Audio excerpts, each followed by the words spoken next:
So we finally committed that we're gonna go to Disney World this fall. We could probably just use extra money and put it toward that if we actually got it. That'd be kind of fun. I'm thinking we could also get a new Ford Expedition. That would be exciting.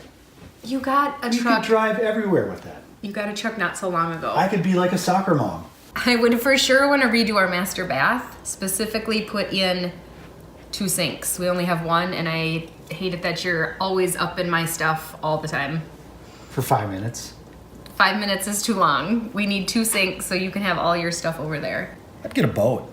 Nice big old pontoon with some chase lounge chairs in it, cooler, maybe a fishing package. Something good to pull the kids with a tube or something. What about, we've talked over the years that we would want a fireplace. That would be something practical We could for put our a fireplace house. over here. And we could do it right over there. It's already plumbed in, so we could do a fireplace. Solid point. I still like the Expedition. I don't like that idea. Okay. One thing I should have thought of right away is I'd get another cat. We could use more cats. We could use a cat, like we could use a hole in the head again in this house. But you know what I would do with that money? Maybe I'd do a 4-season porch. Or better yet, I'd upgrade my lawnmower. And we could have a really smoking yard this year. Oh my